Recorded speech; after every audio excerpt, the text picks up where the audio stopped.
Welcome to another episode of Tech Talk with Izzy, and today we're talking about something I've publicized about, who's boss between the USB Micro B, which is the popular BlackBerry mount, the USB Lightning, which is the popular iPhone, and the USB Type-C, which is the fastest growing USB port.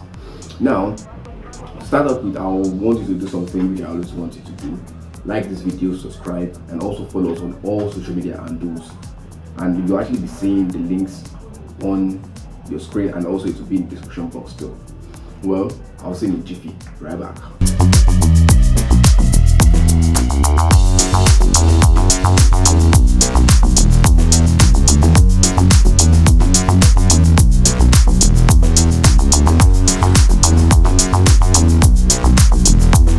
You're welcome back.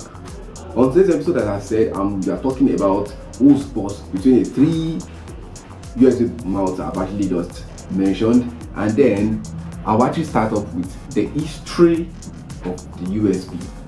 What is USB itself? It's actually Universal Serial Bus.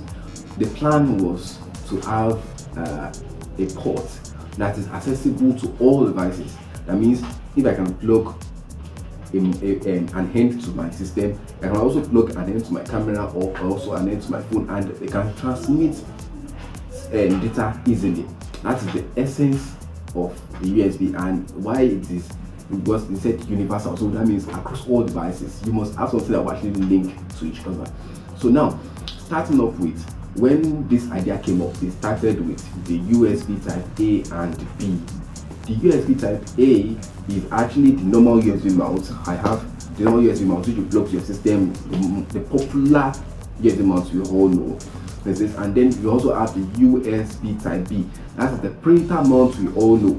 The printer mount, yeah, exactly, the one you plug into your printer. That's the USB type B. That was the first thing, and it was actually way back from 1996. Now, on the USB type A, due to technological advances, they upgraded on the versions. They started with 1.0, then 1.1, then 2.0, and then 3.0. Now, as the versions were going higher, they were increasing in the speed, the transmission rate. Now, for the 3.0, we are currently using the 3.0, and it is transferring data at the speed of 5.0 gigabits. Wow, that's actually very, very fast, at least. Very fast, I can tell you. Now, then later on in 2001, they introduced the USB Mini A and Mini B. Well, part of that is the one used for digital cameras. Yeah, those small mounts and some other little devices that the Type B couldn't access. And then also, when as the year goes ahead, in 2007, they made the USB Micro A and B. For the Micro A and B, the Micro came first, and then they saw that okay, and devices that can use this Micro A is not that much. Then they came up with the Micro B, exactly. So the Micro B is the popular Android mount, which is actually the first. Should we say the first contestant for the day? The first contestant, yeah, exactly. That's the USB Micro B. That came up in 2007, and then in 2012, the Lightning came up, and that is the popular. Okay, I have it here. The Lightning data cable came, and then as the years goes by, see what's actually changing all this stuff is because they were looking at the compatibility of all these devices. Now, when the USB Type B, that was the printer mount, it is big.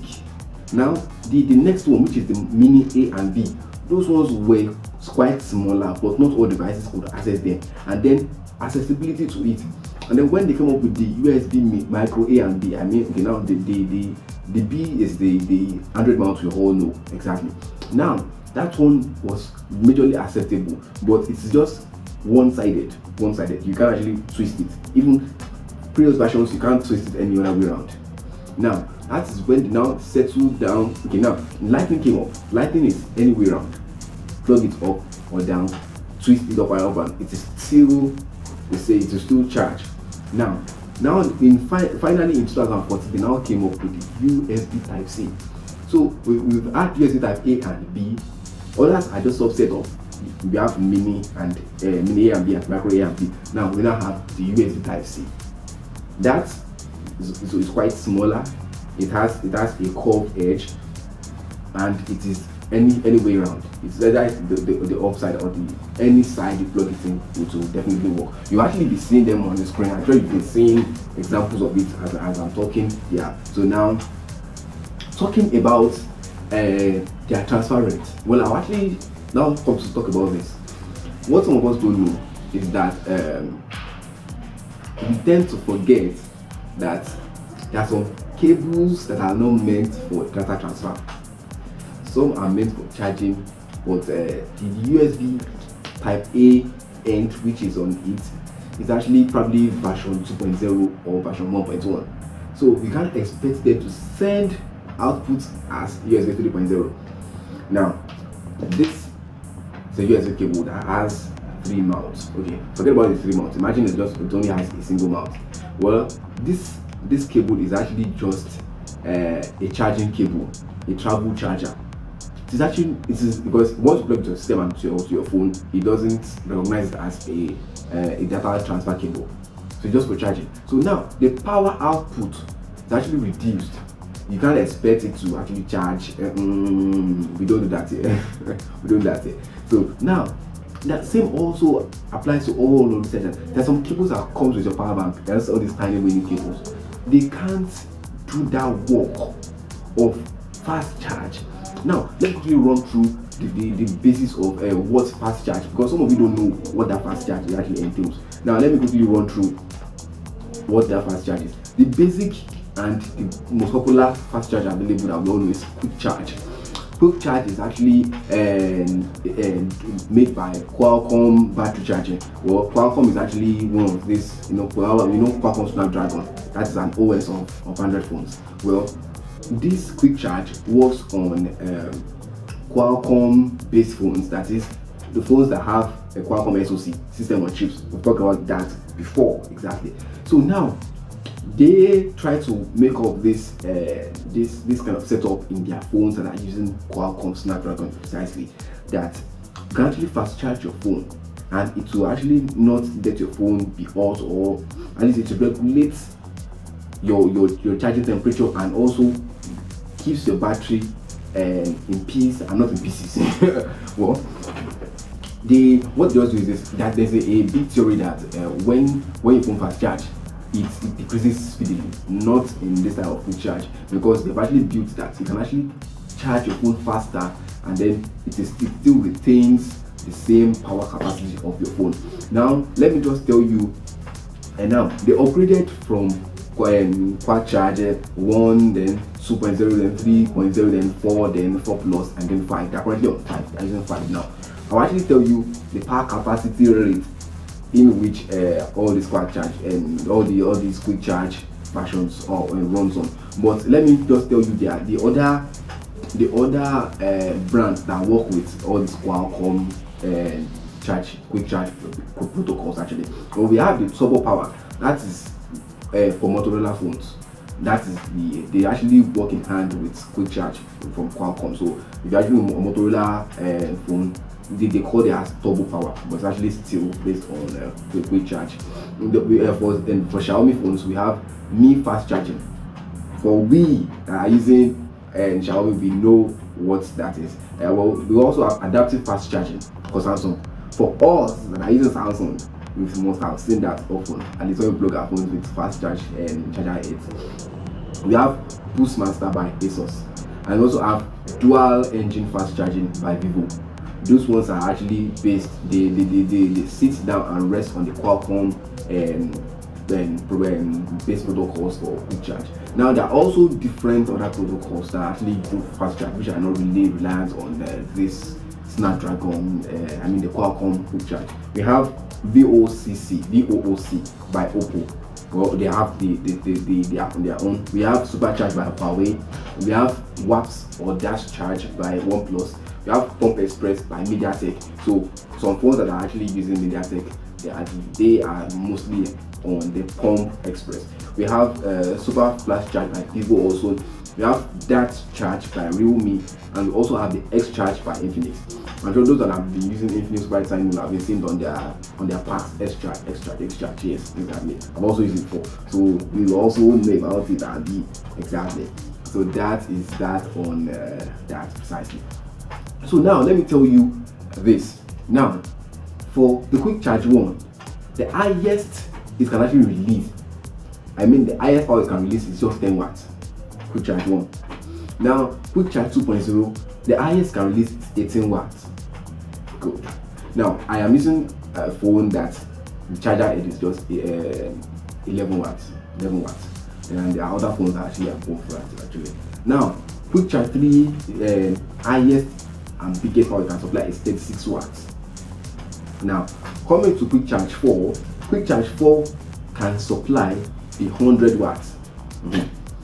Well, that's quite much, 100 watts. And the quick charge 4 plus also supports and delivers 100 watts. Both just that there are some little changes in between the devices that can use either of the two. And then quick charge 5. So I'll lay for the boss, beautiful. That one delivers above 100 watts. Well, there's a Xiaomi phone, the Note series. I mean, it's actually in the 10s, the Note 10 series. It's actually in the 1. Charges at 120 watts. So that means that from 0 to 100 will be in 15 minutes, making without high temperature, and you end. So imagine you're charging your phone in 15 minutes from 0 to 100. Like imagine. Now, let us now look at okay, I've actually listed all these power variants like the quick charge and power capacity. Let us now see the cable I mentioned, the USB mini, exactly, the USB Lightning, the USB Type C, and then USB Micro B. Which one? Okay, what is their own power range? Now, starting with the USB Micro B, the basic black version that we all know. That one, the biggest and the highest watts can be supply is just 60 watts. 60 watts. So imagine this is actually a fast charge cable. Yeah, this BlackBerry mount. But the highest can just give 60 watts. So if my phone can still have more power than 16 watts, it will stop at 60. It won't actually go higher. Now for Lightning, Lightning and iPhone. Well, the highest it can supply is just 18 watts.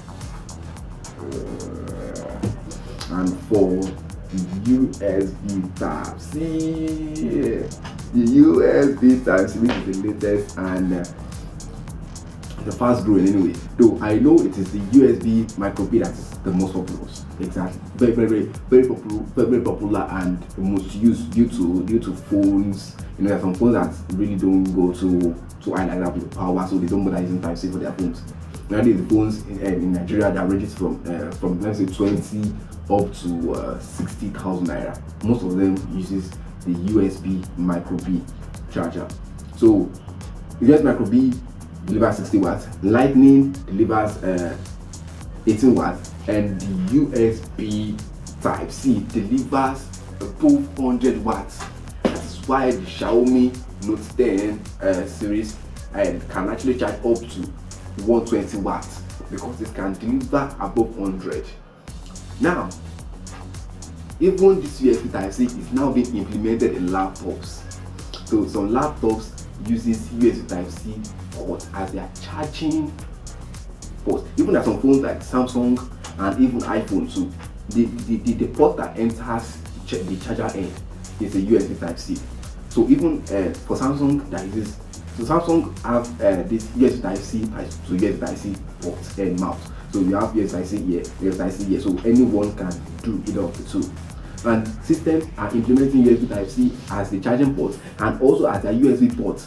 So as this world is increasing, so you need to just upgrade yourself. So now that new systems are using USB Type-C ports for charging and for USB, that means that they are becoming slimmer in size. Exactly. So this is actually the evolution of USB ports, and I know we all are working on how to upgrade ourselves as it comes. Well, I'm sure in one way or another you've actually learned, even if it's just the history of USB, you've actually learned it. Purpose of now talking about who's boss, I will actually tell say a particular USB port is actually the boss. Or type in the comment section which one is the boss. Say it yourself, the one you know yourself, which one is the boss.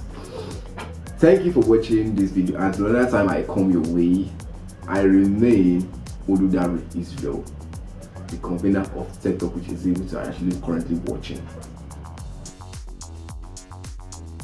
Till another time I come your way, stay safe and enjoy yourself.